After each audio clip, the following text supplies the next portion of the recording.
आप सभी देशवासियों को हमारी तरफ से ढेर सारी नववर्ष की शुभकामनाएं। ईश्वर से कामना करते हैं कि आपके 2023 का सफर सुनहरा भरा पल हो। तो चलिए बढ़ते हैं खबरों की ओर। सिराथू की विधायक पल्लवी पटेल ने 2024 लोकसभा चुनाव को लेकर सभी विपक्षी दलों को एकजुट होने की बात कही है। इस पर बोलते हुए सुहेलदेव भारतीय समाज पार्टी के राष्ट्रीय अध्यक्ष ओम प्रकाश राजभर ने कहा है कि जहां परिवार में फूट होती है वे विनाश की ओर जाता है। उन्होंने कहा है कि यह पल्लवी पटेल का सार्थक बयान है, अच्छी सोच है, लेकिन दुर्भाग्य है कि जो पिछड़े और दलित की दुहाई देने वाले बड़े नेता है अखिलेश यादव और मायावती दोनों आपस में खुद ही लड़ रहे यही पिछड़े और दलित के दुश्मन है। ओम प्रकाश राजभर ने आगे कहा कि अगर यह पिछड़े और दलित के हितैषी है तो इन दोनों को इकट्ठे हो जाना चाहिए। इन दोनों का वोट उत्तर प्रदेश में सरकार बनाने के लिए है, लेकिन दोनों अलग अलग बांट देते हैं और उसका नुकसान आम लोगों को उठाना पड़ता है, जिसका उदाहरण 69,000 शिक्षक भर्ती है जिसमें पिछड़े और दलित का नुकसान हुआ है। 65,000 भर्ती में पिछड़े और दलित का नुकसान हुआ है।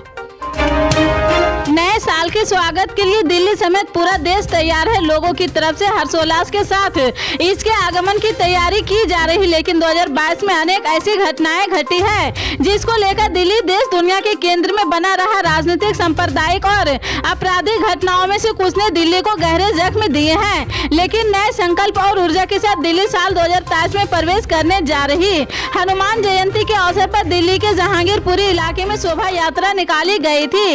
इस दौरान शरारती तत्वों की तरफ से यात्रा पर पथराव करने की वजह से माहौल बिगड़ गया था और इस हिंसा में आधा दर्जन पुलिसकर्मी समेत 21 लोग घायल हुए थे। इस घटना के बाद कई हफ्तों तक राजधानी के कई इलाकों में तनावपूर्ण माहौल था, लेकिन प्रशासन के सूझबूझ की वजह से अन्य इलाकों में धधक रही चिंगारी को शांत किया गया है। आपको बता दें, यूपी के पीलीभीत से बीजेपी सांसद वरुण गांधी आए दिन अपने ही सरकार के खिलाफ बगावती सुर छेड़ते रहते हैं। इसको देखते हुए कयास लगाए जा रहे कि वरुण गांधी जल्दी ही बीजेपी का दामन छोड़ किसी और पार्टी को ज्वाइन कर सकते हैं। हाल ही में उन्होंने हिंदू मुस्लिम से जुड़ा बयान दिया है।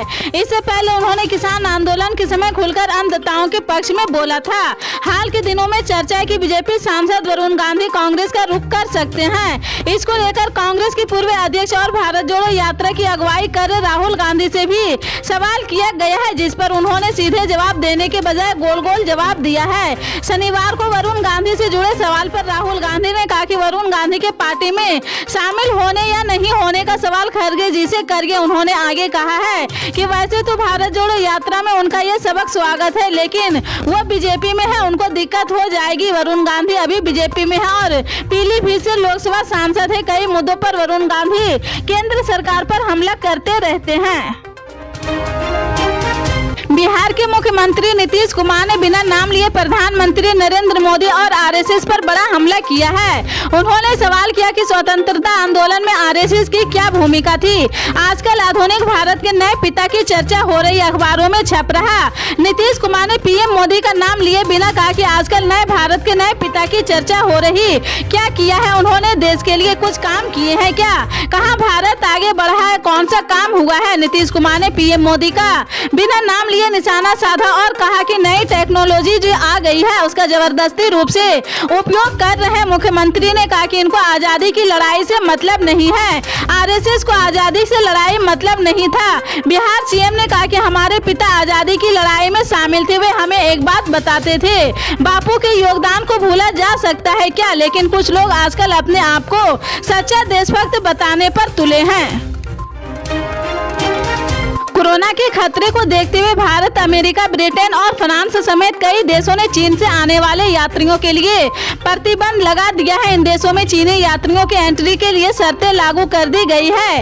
नए नियमों के मुताबिक इन देशों में चीन से कोई भी यात्री आता है तो उसे कोविड का नेगेटिव रिपोर्ट दिखाना अनिवार्य होगा, अन्यथा उसे देश में एंट्री नहीं मिल सकेगी। दरअसल चीन में जीरो कोविड पॉलिसी में छूट दिए जाने के बाद कोरोना के मामलों में तेजी देखी गई है। दरअसल पाबंदी लगाने वाले इन देशों ने चीन की तरफ से कोरोना से होने वाली मौतों, मरीजों की संख्या और संभावित नए वेरिएंट के बारे में वास्तविक जानकारी नहीं देने का आरोप लगाया है। हालांकि चीन का दावा इससे उलट है। चीन का कहना है कि इन प्रतिबंधों के पीछे असली मंशा चीन के 3 साल के कोविड नियंत्रण के प्रयासों को तोड़ना है और देश के सिस्टम पर हमला करना है। चीन का यह बयान अमेरिका द्वारा जारी किए गए निर्देशों के बाद आई है।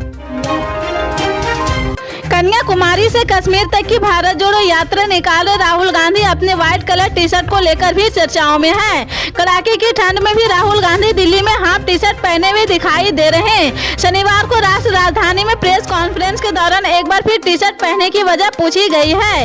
इसके जवाब में राहुल ने कहा कि वे सर्दी से नहीं डरते हैं। प्रेस कॉन्फ्रेंस के दौरान जब एक रिपोर्टर ने राहुल गांधी से टी शर्ट पर सवाल किया तो उन्होंने जवाब दिया है, मेरी टी शर्ट से इतनी डिस्टर्ब क्यों हो रही है? यहाँ एक भी टी शर्ट में नहीं बैठा है। क्या आप चाहते हो कि मैं स्वेटर पहन लूं? उन्होंने हल्के फुल्के अंदाज में कहा है कि यात्रा के बाद आपके लिए एक वीडियो बना दूंगा जो ठंड में टी शर्ट पहनकर कैसे चला जाता है। कांग्रेस सांसद ने मजाकिया अंदाज में रिपोर्टर को गुरुजी संबोधित करते हुए कहा कि अपने स्वेटर क्यों पहना है, इसके कारण है कि आप सर्दी से डरते हैं। मैं सर्दी से नहीं डरता हूँ, सीधी सी बात है।